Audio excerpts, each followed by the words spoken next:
Kantara chapter 1 இந்த திரைப்படத்தினுடைய video விமர்சனம் தான் இந்த எபிசோடில் பார்க்க போகிறோம். ஆனால் அதுக்கு முன்பாக இப்போ நம்ம பார்க்குறது இந்த தியேட்டர் வந்து ஒடியன் தியேட்டர். இதுக்கு முன்பாக இந்த தியேட்டர் வந்து சினிவெல் இருந்தது. இப்போ ஒடியன் தியேட்டராக இதை வந்து மாடிஃபை பண்ணியிருக்காங்க.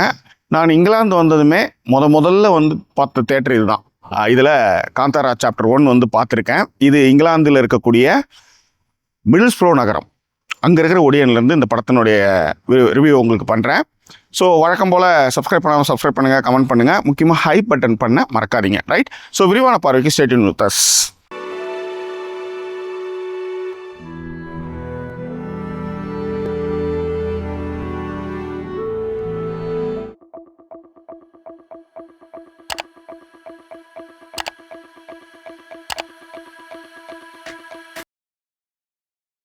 காந்தாரா சாப்டர் 1 ரிஷப் ஷெட்டி வந்து எழுதி இயக்கியிருக்கிறார். ருக்மணி வசந்த் பிரதான கதாபாத்திரம் நடிச்சிருக்கிறாங்க. ஏற்கனவே காந்தாரா திரைப்படம் வந்தாலும் இந்த திரைப்படம் வேறொரு கதையை பேசுகிறது. அது என்ன அப்படின்னா, இந்த திரைப்படத்துடைய கதை என்னன்னு பார்த்தீங்கன்னா ஒன்றும் இல்லை. காந்தாரான்னு ஒரு பிளேஸ். அந்த பிளேஸ் வந்து ஆதிக்குடி மக்கள் வந்து அங்கே வாழ்ந்துட்டு இருக்காங்க. அங்கே நிறைய ஸ்பைசஸ்லாம் இருக்குது. அதை கவர்வதற்காக ராஜா என்ன பண்ணுறான், பக்கத்தில் இருக்கிற ராஜா என்ன பண்ணுறான், அவன் அந்த காந்தாரா பகுதி மேலே வந்து படையெடுக்கிறான். அதில் நிறைய கதைகள்லாம் இருக்குது. ஒரு 2 தலைமுறைகளுக்கு அப்புறமும் இந்த சண்டை தொடருது. அதில் யார் ஜெயிச்சாங்க அப்படின்றதான் இந்த திரைப்படத்தினுடைய கதை. ஏறக்குறைய நீங்கள் பார்க்கும்போது அவதார் படம் பார்க்குற மாதிரி இருக்குன்னு வச்சுக்கோங்களேன். இந்த படத்தை நீங்கள் பார்க்கும்போது ஏகப்பட்ட படத்துலேருந்து இன்ஸ்பிரேஷன் பண்ணி எடுத்த மாதிரி தான் இருக்குது.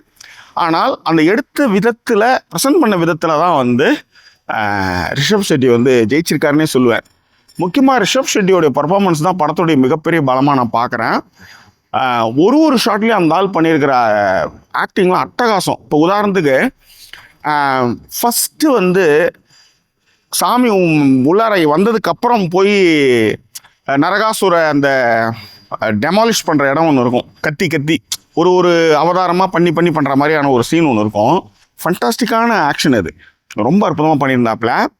அதே நேரத்தில் ஒரு கோயில் கும்பாபிஷேக ஷாட்டு, அதுக்கான அந்த மோளம் அடிக்கிற விஷயங்கள், கிளைமேக்ஸில் வந்து பண்ணுற சண்டை காட்சிகள், அந்த கோவம், முக்கியமாக வந்து சாமி வந்ததுக்கப்புறம் வான் கத்துறது, இதெல்லாமே ரொம்ப நல்லா பண்ணியிருக்காரு ரிஷப் ஷெட்டி.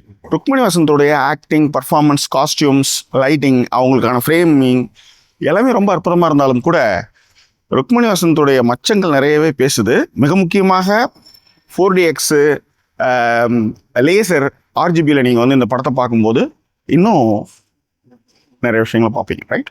இந்த படத்தில் குல்ஷன் தேவையா அவர் வந்து ஜெயராமுடைய மகனாக நடிச்சிருக்காரு. அவருடைய பார்ட்டை சிறப்பாக பண்ணுறதை விட, ஏன்னா எப்பயுமே இந்த மாதிரி ஒரு ராஜாவுக்கு இப்படி ஒரு உருப்படாத ஒரு புள்ள ஒன்று இருக்கும், ஒரு சைக்கோத்தனமான ஒரு புள்ள இருக்கும். ஸோ அதை தான் வந்து குல்ஷன் தேவையா வந்து பண்ணியிருந்தாரு. ரொம்ப அற்புதமாக அவருடைய பிளே வந்து நல்லா இருந்துச்சு. திரைப்படம் period methodological action drama film.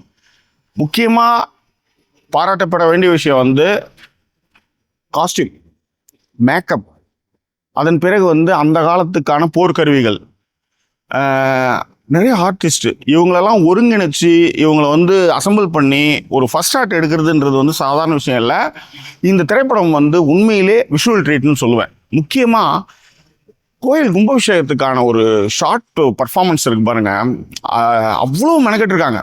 சின்ன விஷயங்கள் தான், ஆனால் பிரம்மாண்டமாக அதை காமிக்கும்போது ரொம்ப அற்புதமாக இருந்தது. அது ஒன்று. அதே மாதிரி சண்டை காட்சிகளில் தெளிவாக, அதாவது சில சண்டை காட்சிகள் வந்து நம்மளுக்கு வந்து ஏதோ கும்பலாக போயிட்டு வந்தாங்கன்ற மாதிரிலாம் இல்லாமல் ரொம்ப டீட்டெயிலிங்கான விஷயங்கள். முக்கியமாக வந்து ரிஷப் ஷெட்டி சண்டை போடுற இடங்கள்லாம், அந்த சண்டை காட்சிகள்லாம் அமைச்சது வந்து ரொம்ப நல்லா இருந்ததுன்னு சொல்ல வரேன். உயிரை கொடுத்து பண்ணியிருக்காங்கன்னு சொல்கிறேன்ல, அந்த மாதிரி. முக்கியமாக இந்த படம் வந்து விஷுவல் ட்ரீட்டுன்றதுனால RGB லேசர் தியேட்டர்ஸில் வந்து நீங்கள் படம் பார்க்கும்போது ஒரு ரியாலிட்டியான ஒரு ஃபீலை வந்து நீங்கள் வந்து நிச்சயமாக உணர்வீங்கன்றது என்னுடைய கருத்து. இந்த திரைப்படத்தை அடுத்த கட்டத்துக்கு எடுத்துன்னு போகிறது யாருன்னு பார்த்தீங்கன்னா மியூசிக். அஜினீஷ் லோகந்துடைய பேக்ரவுண்ட் ஸ்கோரும் சரி, சாங்கும் சரி, அவ்வளோ சூப்பராக இருந்தது. முக்கியமாக அந்த கும்பாபிஷேகத்துக்கு வந்து மோளம் அடிச்சுக்கிட்டு ரிஷப் ஷெட்டி ஆடுற இடங்கள் இருக்குல்ல, அந்த வைப் இருக்குல்ல, அது வந்து அவ்வளோ நல்லா இருந்தது. அதே நேரத்தில் வேலையே ஒரு பிரம்மாண்டமாக அவ்வளோ செலவு பண்ணுறாங்கன்னு வச்சுக்கோங்களேன். அந்த செலவு பண்ணுற விஷயத்த வந்து திரையில எடுத்துன்னு வரணும். அதை வந்து மிக அற்புதமாக அரவிந்த் எஸ் கஷ்யப் வந்து பண்ணியிருக்காரு. எடிட்டிங் வந்து சுரேஷ் மல்லையா. சண்டை காட்சிகளில் அவருடைய ஒர்க் வந்து தனித்து தெரிகிறது. நான் திரும்பவும் சொல்கிறது தான், ரிஷப் ஷெட்டி வந்து அந்த ஒரு ஆளே அடிச்சுட்டு வர்ற இடம் இருக்குல்ல, அந்த இடம் வந்து ஃபஸ்ட் கிளாஸாக பண்ணியிருந்தாங்க. கொரியோகிராஃபும் சரி, சண்டை காட்சிகளும் சரி, ஆங்கிள்ஸும் சரி ரொம்ப நல்லா இருந்தது. முக்கியமாக தேர் சண்டை வந்து காதில் பூசுத்துற விஷயமாக இருந்தாலும் கூட அதை நம்மளுக்கு வந்து ப்ரெசென்ட் பண்ண விதத்தில் வந்து அந்த பிரம்மாண்டமும் சரி, அந்த சவுண்டும் சரி, முக்கியமாக சவுண்ட் டிசைன்ஸ் வந்து அவ்வளோ சூப்பராக இருந்தது. மார்வலஸ். ஸோ டெக்னிக்காக இந்த திரைப்படம் வந்து அவ்வளோ ஸ்ட்ராங், ரைட்? படத்தில் அதீதமான வன்முறை காட்சிகள் இருக்குது. உதாரணத்துக்கு ஒருத்தனை வந்து ஈட்டியால் அப்படியே குத்தி கீழே வந்து கழுமரத்தில் இறங்குற மாதிரியான காட்சிகள்லாம் இருக்குது. குழந்தைங்க வந்து ஒரு 15 வயசுக்கு மேலே இருந்தால் இட்டுன்னு போனீங்கன்னா ரொம்ப நல்லாயிருக்கும். அது உங்கள் விருப்பம், ரைட்? அதே நேரத்தில் விஷுவல் ட்ரீட்டுன்றதை விட இந்த படம் வந்து பாகுபலி, அவதார், ஏகப்பட்ட படங்களை வந்து ஞாபகப்படுத்துது. மேக்கப் ஆர்டிஸ்ட் இருக்காங்களே, அவ்வளோ மெனக்கெட்டு இருக்காங்க. படத்தில் வந்து எனக்கு தெரிஞ்சு பளிச்சுன்னு இருக்கிறது ஒரே ஆள் வந்து ருக்மணி தான். அடுத்து ஜெயராம். ஸோ ஜெயராம் வந்து அவருடைய பாத்திரங்களை மிக சிறப்பாகவே பண்ணியிருந்தார். ஸோ ஓவராலாக வந்து பார்த்திங்கன்னா வந்து ஒரு விஷுவல் ட்ரீட்டாக பெரிய ஸ்க்ரீனில் என்ஜாய் பண்ணுற ஒரு ஃபிலிம் தான் இது. ஃபேண்டசி ஃபிலிம் ரசிக்கிறவங்களுக்கு இந்த படம் வந்து செமையான ட்ரீட், ரைட்? மற்றவங்களுக்கு இந்த படம் என்னடா எப்போ பார்த்தாலும் ஒரு மாதிரி இருக்கேன்ட்டு. ஆனால் இன்டர்வலுக்கு பிறகு வர சண்டை காட்சிகள் கொஞ்சம் கத்திரி போட்டுருக்கலான்றது என்னுடைய அபிப்பிராயம். இந்த படத்தினுடைய ஃபர்ஸ்ட் சாப்டர் தான் இது. செகண்ட் சாப்டர் கண்டிப்பாக வருதுன்றாங்க. ஆனால் கிளைமேக்ஸில் நம்ம எதிர்பாராத விஷயங்கள்லாம் நடக்கும்போது மனசு கஷ்டமாக இருக்குது.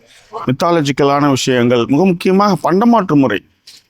பழங்காலத்தில் பண்டமாற்று முறை எப்படி நடந்தது, வாசனை பொருட்களுக்கு வந்து எவ்வளோ வேல்யூ கொடுத்தாங்க. ஏன்னா இந்த படத்தில் வந்து டச்சுக்காரர்கள்லேருந்து வெளிநாட்டிலேருந்துலாம் வந்து வியாபாரத்துக்கு வந்து நம்ம நாட்டுக்கு வர்றதெல்லாம் வந்து அழகாக பதிவு பண்ணியிருந்தாங்க. கொஞ்சம் கொஞ்சம் வரலாற்று விஷயங்களை தொட்டாலும் கூட நிறைய சாமி விஷயங்கள், மிக முக்கியமாக சாமி தான் வந்து எல்லாமே பண்ணுதுன்ற மாதிரி போடுற மாதிரியான காட்சிகள் நிறையவே இருக்குது. பட் ஒரு ஃபேண்டசி அந்த மாதிரியான விஷயங்கள்லாம் ரசிக்கிறவங்களுக்கு இந்த திரைப்படம் வந்து ஒரு விஷுவல் ட்ரீட்ன்றதில் மாற்றுக்கிறது இல்லை.